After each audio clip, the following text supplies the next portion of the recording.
क्योंकि सास भी कभी बहू थी। राधिका बार बार दरवाजे के बाहर टकटका लगाए देख रही थी। कभी फ़ोन के स्क्रीन को देखती तो कभी घड़ी को।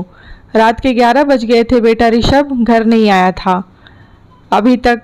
राधिका की सास हॉल में बैठी हुई बहू की बेचैनी भरी चहलकदमी देखकर उसे सहज करने के लिए कहने लगी, अरे बहू, क्यों इतनी परेशान हो रही है? आ जाएगा ऋषभ। उसका फ़ोन नहीं आया तो तू ही कर ले फ़ोन। राधिका ने कहा, माँ 2-4 कर चुकी, रिंग जा रही है पर उठा नहीं रहा। राधिका की सास ने कहा, परेशान मत हो, अपने होने वाले ससुराल ही तो गया है, आ जाएगा। राधिका के इकलौते बेटे ऋषभ की शादी तय हो गई थी। उसका ससुराल दूसरे शहर में था। सुबह पहुंच गया था। उसने फ़ोन पर बताया भी था कि आज ही लौट आएगा 8-9 बजे तक।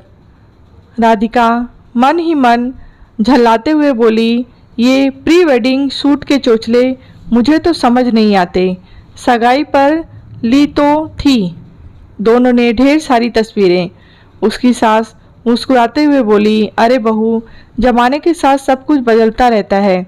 हमारे ज़माने में भी कौन सी सगाई होती थी? माँ पिताजी शगुन लेकर आ जाते थे, हो गई सगाई। शादी वाले दिन ही दूल्हा दुल्हन एक दूसरे को देख पाते थे, पर जब तुम्हारी शादी हुई लल्ला से तब सगाई का चलन आ गया था। तो हमने लल्ला और सोनी की इच्छा पर तुम दोनों की सगाई की फंक्शन किया था। तब तुम्हारी दादी सास भी बहुत नाराज़ हुई थी। अभी दोनों की बात चल ही रही थी कि ऋषभ की गाड़ी गेट के पास आकर रुकी। उसे देखकर राधिका की जान में जान आई। जैसे ऋषभ घर पर आया, राधिका में से थोड़ा झुलझुलाते हुए पूछा, क्यों, तुम तो 8 बजे तक वापस आ जाने थे, ना समय देख रहे हो? 12 बज गए। रात के ऋषभ ने राधिका के गले में बाहें डालते हुए कहा, ओ सॉरी मम्मी, देर हो गई। डिनर लेट हुआ तो निकलने में देर हो गई। राधिका, फ़ोन का जवाब क्यों नहीं दिया तूने? ऋषभ, मम्मा वो पूल थीम वेडिंग शूट थी ना, तो फ़ोन बैग में था। तभी दादी ने दोनों के बात काटते हुए कहा, बस बस, अब तुम माँ बेटे की पूछताछ हो गई हो तो सोने चले। ऋषभ की शादी को बस कुछ ही दिन शेष थे। घर के सारे सदस्य तैयारी में जुटे थे। मेहमान भी लगभग सारे आ गए थे। खूब चहल पहल थी घर पर। राधिका की ननद ने चुटकी लेते हुए कहा, भाभी, अब बेटा हुआ पराया।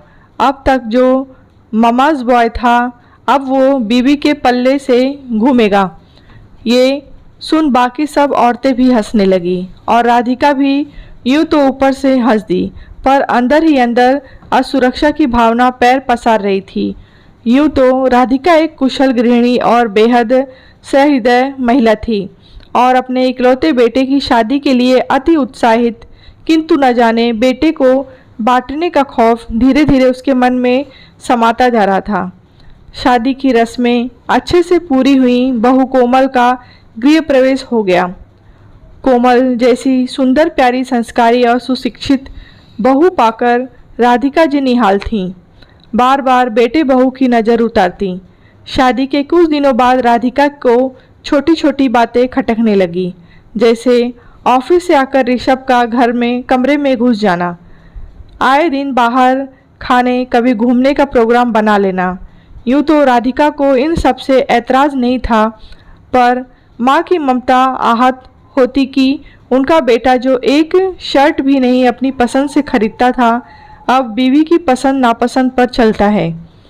इस असुरक्षता का प्रभाव ये हुआ कि वो छोटी छोटी बातों पर कोमल को डांट देती, या कभी देर हो जाए दोनों को बाहर से लौटने पे तो गुस्से से झिड़क देती। कोमल के मन में सासू माँ के लिए थोड़ा डर बैठ गया। अब कहीं बाहर जाती तो वो घर जल्दी लौटने की फिक्र रहती। इस पर ऋषभ झुंझला जाता। घर पर सब कटे कटे से रहने लगे। ये सब राधिका की सास कई दिनों से देख रही थी।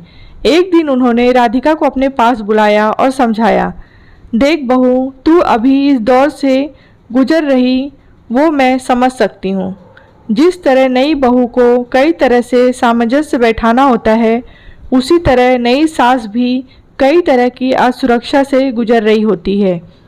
जब तू बहू बनकर इस घर में आई थी, तब मैंने ये सोच लिया था कि जो कुछ मैंने बहू होकर सहा है, वो तुझे सहने नहीं दूंगी। इसीलिए सास से ज़्यादा माँ बनने की कोशिश की। शुरू में मुझे भी ऐसा ही लगा कि मेरे बेटे को तू मुझसे दूर कर रही है।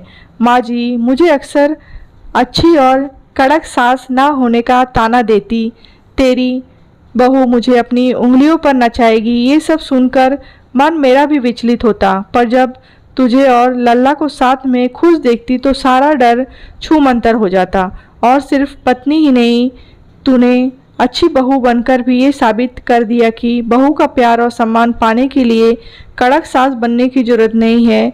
सहृदय माँ बनकर भी बहू से सम्मान पाया जा सकता है।